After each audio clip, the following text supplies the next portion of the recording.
यशोवाणी दिवाळी अंक 2024साठी वाचत आहे मी अनुजा ओक.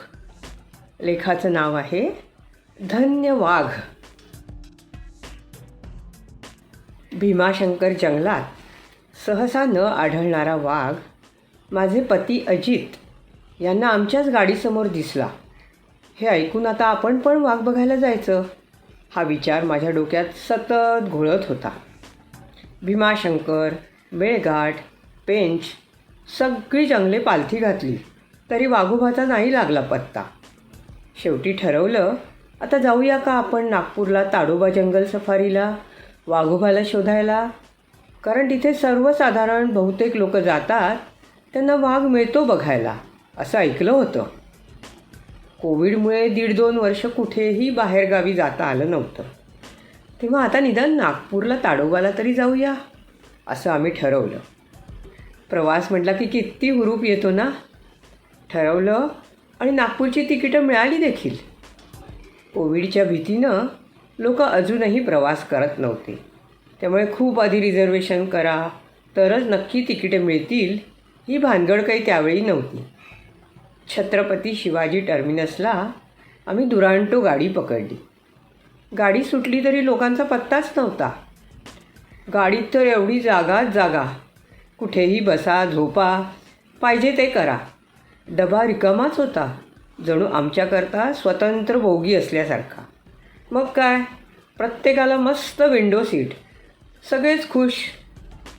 मग रात्री मेथी पराठा, फ्राईड राईस आणि गोड शिरा असं सुटसुटीत घरून नेलेलं जेवण आटपून आम्ही निद्राधीन झालो.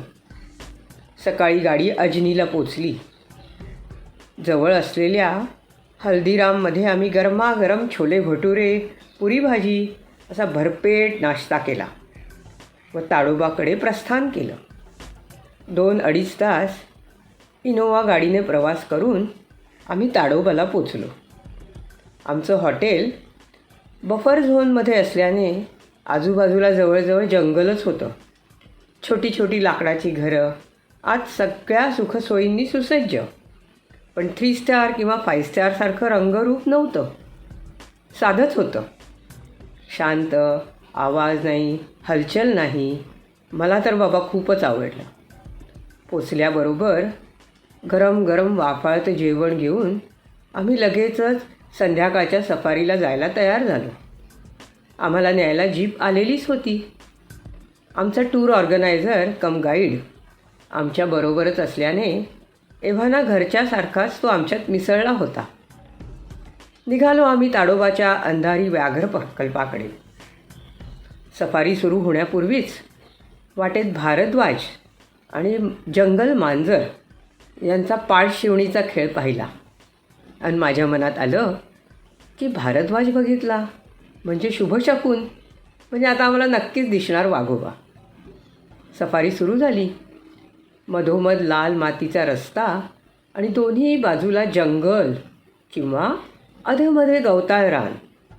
आमची जीप हळूहळू जशी पुढे पुढे जात होती, मध्ये मध्ये मोर, लांडोर, हरणं, सांबरं बागडताना दिसत होती. खूप मजा वाटली. अनेक प्रकारचे रंगबिरंगी पक्षी देखील दिसत होते. असं असूनही माझी नजर मात्र फक्त वाघोबाला शोधत होती. तितक्यात पाण्याजवळ वाघ आहे असा आमच्या गाईडला कॉल मिळाला. काय होतं, जेव्हा वाघाचा कोणाला तरी मागमूस लागतो तेव्हा जीपचे ड्रायव्हर जे असतात किंवा गाईड असतात ते दुसऱ्या जीपच्या गाईड किंवा ड्रायव्हरना कळवतात, म्हणजे मग सगळ्या जीप्स तिथे जाऊन वाघोबाला बघू शकतात ना. तर तसा गाईडला कॉल मिळाल्याबरोबर सगळ्याच जीपचा मोर्चा त्याला बघायला त्या पाणवड्याकडे वळला. खूप लांबवर एक वाघीण गवतात पहुडलेली काही जणांना दिसली होती आणि जवळच पाणथळ जागी तिची 3 बछडी खेळत होती. कॅमेऱ्यातून ती दिसत होती, पण नुसतं डोळ्यांनी बघायला गेलं तर काही दिसत नव्हती. त्यामुळे बरीच जणं तिची वाट बघत थांबली होती. शेवटी तिची बाहेर यायची तयारी झाली बहुधा आणि ती एकदाची उठली आणि संथ पावलं टाकत टाकत बाहेर आली आणि तिच्या बछड्यांना घेऊन दूर रानात निघून गेली. लांबून का होईना एकदा आपल्या डोळ्यांनी पाहिली. थोडक्यात काय, दुधाची तहान ताकावर तर भागवली. परत येईपर्यंत अंधार पडला होता. आल्यावर जेवलो आणि लगेचच झोपलो, कारण दुसऱ्या दिवशी सकाळची सफारी होती. त्यामुळे काही करायला वेळच नव्हता. सकाळी उठलो आणि परत जीपमधून निघालो. आज मात्र आमचं नशीब जोरावर होतं. गेट उघडून आमची जीप आत शिरण्याआधीच समोर लांबवर रस्त्यामध्ये एक रुबाबदार वाघाची स्वारी ऐटीत बसून होती.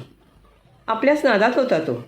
आजूबाजूला घडणाऱ्या घटनांचे जणू काही त्याला सोयरसुतकच नव्हते. कोणी आलं काय, गेलं काय, काही त्याला फरक पडत नव्हता. मग काय विचारता, सगळ्या जीप त्याच्याच मागावर जायला लागल्या. आणि हळूहळू जसा तो जवळ आला तशी तशी प्रत्येकाने आपल्या मोक्याची जागा पकडली की जिथून तो वाघोबा नीट दिसू शकेल. थोड्याच वेळात तो उठला आणि नेमका आमच्याच दिशेने येऊ लागला. आणि चालता चालता एकदमच समोर येऊन उभा ठाकला. एकदम जवळून दर्शन झालं. काय रुबाबदार प्राणी हो.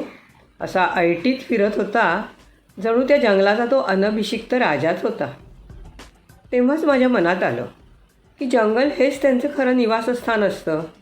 मग का बरं आपण त्यांना डांबून ठेवतो एवढ्याशा छोट्या पिंजऱ्यात, केवळ आपल्याला बघायला सोपं म्हणून?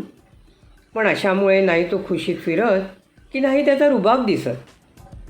असो, माझ्या डोळ्यांचे पारणे मात्र फिटले. पुढे निघालो आणि वाटेतच पाणी प्यायला वाघ आलाय असं कळलं, म्हणून आमच्या ड्रायव्हरने वेगात जीप हाकली.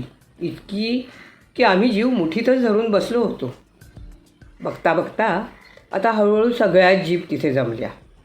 एवढ्या माणसांची गडबड आणि गर्दी बघून पाणी प्यायचं सोडून वाघ जंगलात पळूनच गेला. तितक्यात दुसराच एक वाघ आमच्या बाजूच्या गवतात बसलेला आम्हाला दिसला. पण आम्हाला पाहून तो तिकडून उठून दूर निघून गेला. एक वाघ म्हणत असता असता एकदम 3-3 वाघ जवळून दिसले. जणू लॉटरीच लागली असंच आम्हाला वाटलं. पॉन्ड हेरॉन, ऑस्प्रे, हरियाल, जमिनीवर झेप घेऊन उंदीर पकडलेला शिकरा, शिकार करून आणलेला पॉन्ड हेरॉन, पायात पकडून बसलेला क्रेस्टेड हॉक ईगल, आउलेट, मुंगूस, ससे, सहसा न दिसणारे बार्किंग डिअर, स्लॉथ बेअर, पाण्यात पोहत असलेली मगर, किनाऱ्यावर शांत पहुडलेली मगर, साप, एका मागोमाग एक रस्ता ओलांडून जाणारी 15 छोटी छोटी रानडुकरे. किती प्राणी आम्हाला बघायला मिळाले. मला तर आम्ही जंगल मॉलमध्ये शिरलो आहे की काय असंच वाटलं. कारण एकाच छताखाली इतके प्राणी आणि विविध पक्षी बघायला मिळाले. हे आमचे नशीबच म्हणायचं की नाही. काय पाहू आणि काय नको असं वाटायला लागलं. आमचा गाईड तर आमच्यावर बेहद्द खुश, कारण त्याने पण एकावेळी इतके प्राणी आणि पक्षी पहिल्यांदाच पाहिले होते. त्यामुळे त्याच्या दृष्टीने आम्ही खूपच लकी ठरलो. इतरांना पण आमच्याबरोबर वाघ दिसला, जो इतर लोकांना आजवर अनेक ट्रिप करून देखील दिसला नव्हता. त्यामुळे तेही आमच्यावर खुश होते. चला, ट्रिप तर सफल झाली. रात्री हॉटेलवर येऊन आराम करायचा ठरवलं. पण आमच्या हॉटेलचा मालक पण एवढा हौशी मुलगा होता ना की तो स्वतःच्या गाडीत आम्हाला घेऊन जाऊन आजूबाजूच्या जंगलात फेरफटका मिळायला निघाला. टॉर्च लाईटमध्ये त्याने आम्हाला जंगली ससे, जंगल कॅट दाखवलं. वाघ मात्र दिसला नाही, परंतु हे पण दिसलं. हे काय कमी होतं? खूपच मजा आली आम्हाला, कारण आत्तापर्यंत आम्ही कधी नाईट सफारी केलेली नव्हती. खूप मजा आली. वेगळाच अनुभव होता तो. दुसऱ्या दिवशी सकाळी आमची आता शेवटची सफारी होती. इतकं बघूनही तरीसुद्धा परत वाघ दिसावा असं मनात होतंच. पुढे निघालो आणि थोडा वेळ गेल्यावर आम्ही एकदम थबकलो आणि बघतच राहिलो, कारण आमच्या समोरच एक बिबट्या मादी तिची 2 बछडी घेऊन रस्त्याच्या मधोमध बसून खेळत होती. खूपच अनोखं दृश्य होतं तर. सहसा बिबट्या आणि तिची बछडी असं कोणाला दिसतच नाही असं आमच्या गाईडचं म्हणणं पडलं. मजा अशी की एवढी माणसं असून देखील फक्त आम्हीच त्यांना बघितलं, कारण तो रस्ता खूपच छोटा होता आणि आमच्या गाडीशिवाय दुसरं तिसरं त्यावेळी कोणीच तिथे नव्हतं. जसं जसं आम्ही त्याच्याजवळ गेलो तशी ती भिवून रानात पळून गेली. पण आमचं नशीब बलवत्तर म्हणून आम्हाला बघायला तरी मिळाली. मग पुढे निघालो. पुढे जाता जाता वाटेत 2 गाड्या थांबलेल्या दिसल्या.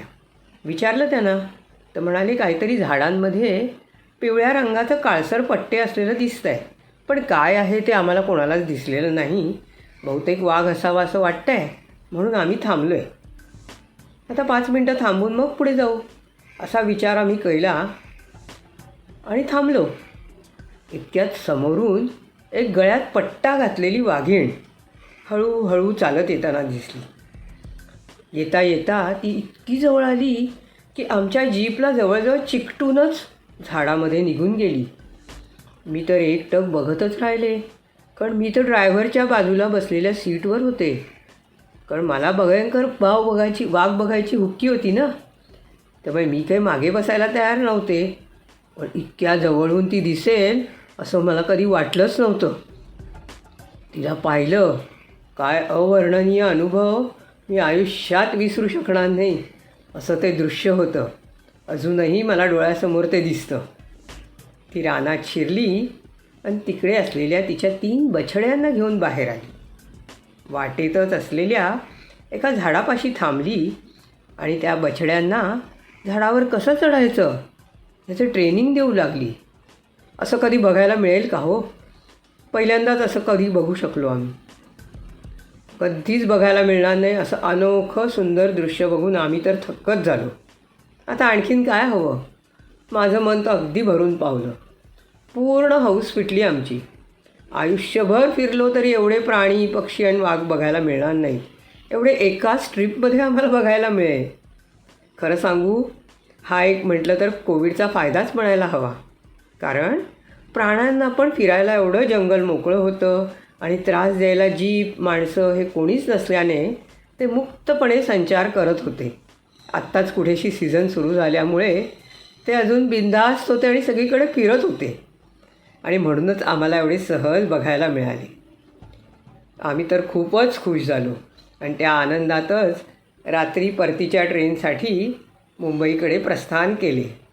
अशी आमची ताडोबा सहल व्याघ्र दर्शन सफल संपूर्ण झाली.